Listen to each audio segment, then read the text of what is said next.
一起来看精彩短剧《月薪4000我手握1集底牌》故事解说。陆氏集团的办公楼层里，气氛骤然变得紧张压抑。赵总监当众对着林夕发难，直言公司养了林夕7年，绝非养闲人，还让人将眼前的场景记录下来，打算借此在公司内部起到杀鸡儆猴的作用。周围的员工纷纷暗自议论，觉得这段视频若是发到公司大群里，必然会掀起巨大的风波。紧接着，众人得知新来的秦副总已经签字敲定了人事调整，从第2天开始，任职7年总裁特助，年薪120万的林夕将被调往1楼担任前台接待，月薪仅有4000。面对突如其来的单方面调岗降薪，林夕冷静地拿出自己的劳动合同，指出合同上明确标注自己的岗位是总裁特助，薪资待遇固定，公司单方面变更岗位和薪资，需要经过他本人签字同意才能生效。赵总监态度强硬，丝毫没有商量的余地，直接质问林夕如今根本没有选择的权利，不管他愿不愿意，都必须接受这次调岗安排。在场的员工都清楚，这位出手整顿公司的秦副总，正是陆氏集团总裁陆景琛3个月前刚刚迎娶的妻子。他出身地产大亨世家，是海归 MBA， 此次归国入驻陆氏集团，扬言要用上现代化管理体系，全面重塑公司。此番高调整顿风气，显然是新官上任3把火，特意来公司立威的。秦副总目光冷冽地看向林夕，当众提出质疑。他认为林夕只是普通1本毕业，没有任何高端学历加持，却能坐稳总裁特助的位置，拿着远超部门总监的120万年薪，这件事本身就极不合理。他的话语暗含深意，刻意引导在场员工揣测林夕能身居高位，并非依靠自身能力，而是靠着不正当的私人关系上位。林夕面对无端的揣测与抹黑，始终保持冷静，直接告知秦副总，如果手握自己违规的证据，可以直接向劳动监察部门投诉，若是没有实质证据，仅凭口头揣测造谣，自己完全可以起诉对方诽谤。秦副总被林夕的从容回击噎得说不出话，场面一度十分尴尬。就在这时，总裁陆景琛现身，秦副总立刻收敛情绪，对着陆景琛表示，自己正在帮他整顿公司内部的不良风气，直言林夕能力与薪资严重不匹配，靠着不正当关系入职，早已引发公司员工的私下不满。陆景琛平静开口，表明林夕的薪资是自己亲自定下的。如今秦副总身为集团副总裁，有人事调整的权限，这件事他不会过问。得到陆景琛的默许后，秦副总更加肆无忌惮，强硬逼迫林夕签字，勒令他立刻前往1楼前台报到，往后只需要负责接电话、收快递，公司再也不需要他处理其他任何工作。林夕再次确认自己的工作内容，询问秦副总是否往后自己只需负责接电话和收快递，其余事务一概不用参与。秦副总满脸不屑，直言林夕以往经手的工作毫无技术含量，随便找一个临时工都能轻松胜任。林夕没有再多争辩，默默将这番话记在心里。林夕离开办公区后，公司员工纷纷私下议论起他的过往，众人这才知晓，林夕能坐上总裁特助的位置，并非依靠不正当关系。7年前，陆景琛在一场重大商业并购案中，出手保住了林夕父亲毕生打拼下来的公司与心血。为了报答这份恩情，林夕主动进入陆氏集团，承诺担任陆景琛的特助，兢兢业业为公司效力7年，成为了陆景琛最得力的左右手。此前，陆景琛曾让陈秘书给林夕送来一张银行卡，林夕心意通透，明白这是陆景琛的心意，却始终不肯收下，让陈秘书代为转告陆景琛，自己感念恩情，但这份馈赠他不能接受。昔日手握公司核心业务、风光无限的总裁特助，如今沦为月薪4000的前台，巨大的落差让公司员工纷纷嘲讽，觉得换成旁人早已无颜留在公司。林夕却依旧稳坐前台岗位，丝毫没有窘迫慌乱的模样。公司的周总监得知林夕被调岗至前台后，匆忙找到他，满脸难以置信，连连质问这是不是玩笑。周总监十分清楚，公司至关重要的离岸基金通道一直由林夕全权对接，是维系公司运营的命脉。如果没有林夕把控对接，下个月的3亿税务筹划项目将彻底瘫痪，会给公司造成无法估量的损失。面对周总监的焦急追问，林夕态度平和，清晰告知对方，自己如今的岗位职责只有接听电话、收发快递，离岸基金通道的对接工作早已不在自己的工作范围之内。说完，林夕便迅速切换工作状态，耐心接听每一通打入前台的来电，礼貌高效地转接各个部门，全程严谨细致，没有出现一丝失误。过往习惯了被众人恭敬对待的林夕，如今成了基层前台，不少员工借机嘲讽挖苦，有人调侃他，即便接电话的气场依旧带着100万年薪的风范，终究只是月薪4000的接线工，薪资匹配的工作技术含量本就仅此而已。即便面对诸多冷嘲热讽，林夕始终恪守前台本分，准时上下班，认真完成每一项基础工作，从不抱怨，也不逾越岗位权责。公司上下无人知晓。7年前那场并购谈判中，陆景琛与林夕的父亲早已定下约定，只要林夕的父亲愿意将公司并入陆氏集团，陆景琛会完整保留公司的核心技术与管理团队，保住其毕生心血。而唯一的条件就是林夕必须进入陆氏集团，担任陆景琛的专属特助，效力满7年。当初林夕的父亲满心愧疚，觉得是自己拖累了女儿，林夕却始终宽慰父亲，认为父亲守住毕生心血比一切都重要。如今秦副总贸然调岗降薪，看似打压了林夕，实则恰好帮林夕快要还清这份积攒7年的人情债。职场的落差与旁人的嘲讽从未停止，有人特意对比林夕的前后差距，感慨他昔日在28楼总裁办喝的是100元一杯的精品手冲咖啡，如今只能喝9块9的平价咖啡，生活档次一落千丈。秦副总也特意来到前台，假意安抚林夕，称4000的薪资虽然不高，但胜在工作稳定，嘲讽他如今的岗位才是最适合他的归宿。日常工作中，秦副总时常刻意刁难林夕。一次，秦副总收到大批快递，林夕严格遵守公司最新规定，告知快递必须由收件人本人签字确认，无法代为签收。秦副总被当面驳了面子，心中越发记恨林夕。即便自己抱着繁多快递，踩着细高跟鞋行动不便，也依旧不肯退让，对林夕的不满愈发深重。没过多久，公司的吴总监急匆匆找到林夕，带来了紧急难题：一份涉及2亿金额的阿拉伯语外贸合同，被中东合作方紧急催促反馈，若是次日下午无法顺利签字敲定，对方将会直接启动法律程序向陆氏集团索赔。这份专业的小语种合同全程由林夕对接跟进，整个公司也只有林夕精通阿拉伯语专业术语，能够精准把控合同细节。吴总监满心焦急，恳求林夕出手帮忙审核翻译合同，可林夕依旧坚守岗位界限，明确告知吴总监，自己如今只是月薪4000的前台，对接1级外贸合同，翻译专业小语种文件，早已超出前台的工作范畴，不符合公司的管理体系，自己没有义务接手这份工作。周围同事见状纷纷暗自感慨，吴总监这次彻底踢到了硬骨头。所有人都清楚，这份合同布满行业专属专业术语， AI 翻译根本无法精准解读，除了林夕，公司无人能够胜任这份工作。可众人碍于秦副总的威严，只能小声议论，不敢公然出面劝说。秦副总得知此事后，主动出面轻描淡写地安抚吴总监，直言不过是简单的小语种翻译，无需过度紧张。他自诩现代化办公高效便捷，声称如今 AI 翻译技术发达，花费几百块就能搞定这份合同翻译，根本没必要过度看重。更嘲讽林夕是自以为手握独门技能，就觉得自己无可替代。紧接着，秦副总当众灌输自己的职场理念，告诉在场所有人，当下的职场底层逻辑早已更新，在先进科技面前，任何人所谓的不可替代性都只是自我错觉。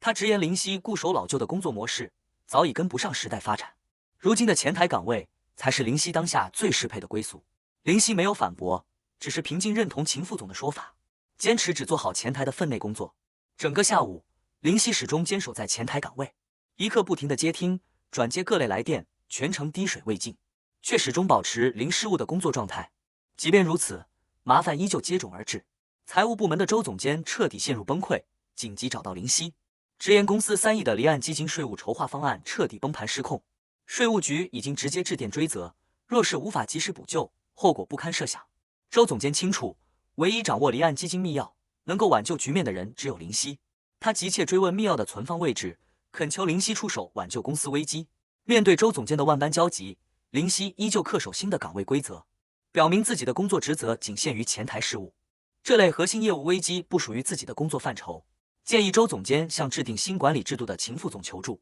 借助他所谓的高维度管理方案解决问题。周总监听到这番回复后彻底绝望，旁人也纷纷感慨，这是林夕对秦副总新式管理体系的极致遵从，正是秦副总一味否定老员工价值，强行推行所谓现代化管理，将核心人才调离关键岗位，才一步步将公司推向危机边缘。很快，公司的各类隐患彻底爆发，法务部通宵加班依旧无力回天，吴总监险些在办公室累晕，中东合作方因为合同未能按时交付，条款翻译出错，正式向陆氏集团发送律师函，提出高达2亿的巨额索赔。这场危机的根源正是吴总监听从秦副总的安排，使用 AI 翻译处理专业外贸合同。 AI 不仅没能精准翻译条款，还将核心的违约金条款错误翻译为赔偿金，让合作方认定陆氏集团毫无合作诚意，执意追责索赔。法务部的工作人员匆忙赶到前台求助林夕，坦言整个法务部已经彻底瘫痪。这份合同当初由林夕一字一句谈判敲定，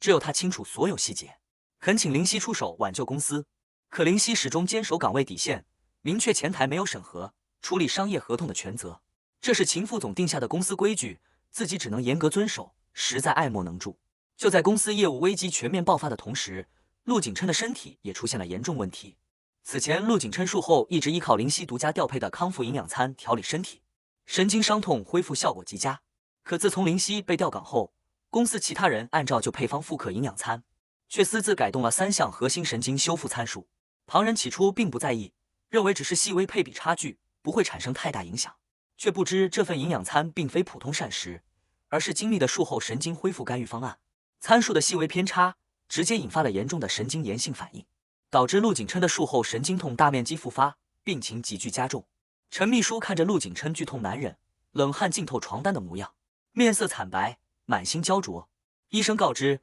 若是疼痛无法及时控制，陆景琛将会留下永久性后遗症。危急关头，陈秘书匆匆赶到前台，恳请林夕上楼为陆景琛调配康复餐，缓解病痛。林夕依旧态度坚定，告知陈秘书，自己如今只是前台调配总裁康复餐，负责高管健康管理的工作，不在前台的岗位职责范围内，属于公司新制度明令禁止逾越的范畴。陈秘书万般无奈，只能转告林夕。陆景琛始终记得两人长达7年的约定，从未忘记当初的承诺。听到这句话，林夕的神色微微松动，却依旧没有松口答应帮忙。陆景琛的病情持续恶化，被紧急送往医院。秦副总在医院心急如焚，动用副总裁的身份施压医院，要求立刻安排全市最好的骨科医生为陆景琛诊治。不满医院需要预约排队的流程，生怕耽误陆景琛的病情。待情绪稍稍平复，陆景琛单独叫来秦副总，直言自己让医院复刻以往的康复餐配方，不仅没有任何调理效果，反而让身体疼痛愈发严重。他笃定林夕在配方中留了后手，质问林夕到底在配方里暗藏了什么手段，刻意报复自己和公司。林夕随后被请到医院，面对陆景琛的质问，他坦然解释自己从未刻意留存任何手段，这套康复餐配方是他的私人研究成果，并不属于陆氏集团公司资产。按照劳动合同约定，他的私人技术无需无偿供公司使用。秦副总见状瞬间暴怒，怒斥林夕态度恶劣，指责林夕身为公司员工，拿着公司薪资，在陆景琛病重之际，竟然不肯交出配方，出手相助，甚至怀疑林夕是存心报复，想要害死陆景琛。林夕冷静地提醒秦副总，3天前在28楼的高管办公区，是秦副总当众明确宣布，自己的工作内容仅有接电话、收快递2项，公司其余所有事务都无需自己参与。如今陆景琛的健康管理属于高管专属高端事务，自然不在前台的工作权责之内，自己只是严格执行秦副总定下的管理规则，并非刻意报复。陆景琛不愿逼迫林夕，主动放下身段，提出以个人名义聘请林夕帮忙，愿意开出高价酬劳，让林夕随意报价。林夕依旧拒绝，表明这件事与薪资无关，是公司的岗位制度限制了自己的工作范围，一切根源都在于秦副总推行的新制度。无奈之下，众人只能劝说陆景琛先接受医院治疗。陆景琛看着林夕，语气沉重地提及，两人长达7年的约定即将到期，言语间满是隐忍与期待，同时也暗含着不甘，直言不会轻易让林夕离开陆氏。另一边，公司的财务危机彻底失控，周总监当众情绪崩溃，对着秦副总怒吼质问。下周税务局即将进场查账，3亿税务筹划方案彻底作废，2亿巨额索赔官司缠身，若是账目无法核对平整，所有责任都将由他承担，自己甚至可能因此坐牢。秦副总依旧试图稳住局面，故作镇定地表示，自己已经联系了国际顶尖的 MBA 税务团队，后天就能拿出完善的替代方案解决危机。周总监彻底崩溃，直言后天早已错过核查期限，秦副总的补救办法根本毫无用处。周总监彻底撕破脸面，当众揭穿秦副总的失职与自负。他直言，林夕在岗7年，公司账务从未出现任何纰漏，是秦副总刚愎自用，为了新官上任立威，无故将手握核心技能的林夕调去做前台杂活，亲手毁掉了公司成熟的运营体系。如今大祸临头，根本无力收场。失望至极的周总监直言不愿再接手这堆烂摊子，当场撂挑子辞职。走投无路的周总监私下找到林夕，愿意自掏腰包10万重金，只求林夕交出离岸基金密钥。挽救公司财务危机。林夕坦然告知周总监，密钥属于公司核心资产，自己无权私自移交。若是秦副总愿意签字审批，走完正规公司流程，自己自然会按规章办事，配合解决问题。秦副总为了挽救局面，只能放下身段妥协，承诺只要林夕交出密钥，平息此次危机，就将林夕调回总裁特助原岗位。林夕冷静反问秦副总，这句承诺只是口头画饼，还是确定的正式安排？秦副总被问得恼羞成怒，斥责林夕得寸进尺，不给情面。就在此时，新的危机再次传来，中东合作方的法院传票正式送达陆氏集团，2亿3千万的索赔金额，几乎掏空了陆氏集团去年一整年的全部利润。秦副总慌乱之下，急忙声称自己认识剑桥毕业的专业同传翻译，想要找人补救，却被当场戳破。临时找来的翻译既无法重新敲定合作合同，也无法撤销法院传票，根本无力挽回局面。公司员工纷纷私下感慨，秦副总空降入职不到1周，自诩用现代化管理重塑公司，实则亲手将陆氏集团推向了破产边缘。公司省下的100万年薪薪资，远远不足以填补此次的巨额损失，属实得不偿失。医院这边的局势同样愈发危急，医生告知众人，陆景琛的腰伤已经严重压迫神经，必须立刻开展手术，拖延片刻就有终身瘫痪的风险。可陆景琛执意不肯手术，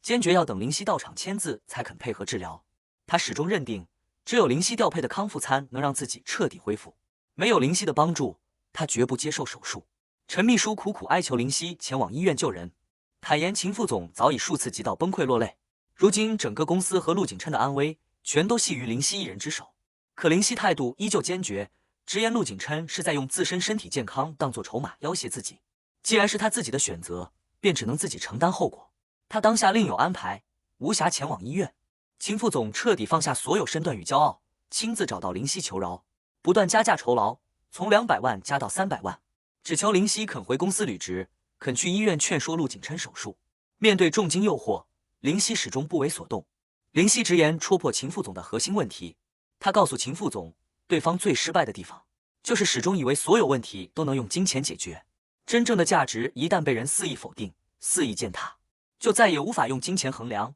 无法重新买回。秦副总彻底崩溃，当众承认自己的错误。他坦言自己刚回国空降公司，内心满是不安与嫉妒，忌惮林夕的专业能力与不可替代性。为了稳固自身地位，树立权威，才刻意针对林夕，用偏见否定林夕7年的付出与价值，贸然推行所谓的现代化管理，实则只是掩盖自己内心的狭隘与无能。为了挽救公司，救治陆景琛，秦副总决定当众公开道歉，修正自己入职以来最严重的工作失误。这场道歉是他为自己的偏见、傲慢和失职，向被伤害的林夕做出的正式弥补。林夕平静看着低头认错的秦副总，直言道歉从来不是做给围观的人看的，而是要真心说给被伤害的人听。随后，林夕收拾好个人物品，准备彻底离开陆氏集团。陈秘书见状满心不解，急忙上前阻拦，询问林夕为何执意离开。林夕终于道出所有真相，今日恰好是他与陆景琛7年契约的最后一天。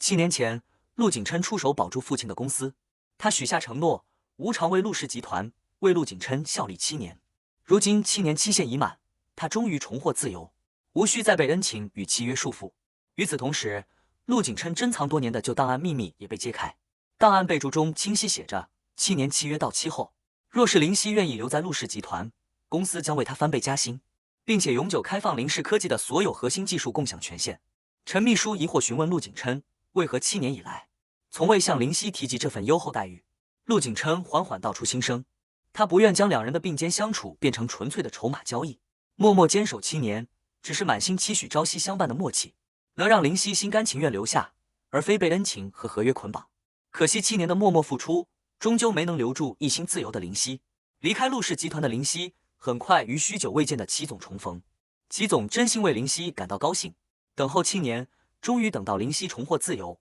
摆脱束缚。齐总早已做好所有准备。当年林夕父亲手下的一众老部下，7年以来身在陆氏，心向林夕，始终等候他归来。只要林夕开口，所有人都会立刻追随他再创事业。不仅如此，当初让秦副总束手无策，引发2亿索赔危机的中东大客户，原本就是专程冲着林夕的专业能力而来，指定要与林夕对接合作，并非依附陆氏集团。所有的危机与困境，随着林夕7年契约到期，潇洒离场。彻底迎来了新的结局。7年隐忍坚守，一朝解绑脱身，林夕最终挣脱了恩情的枷锁，迎来了属于自己的全新人生。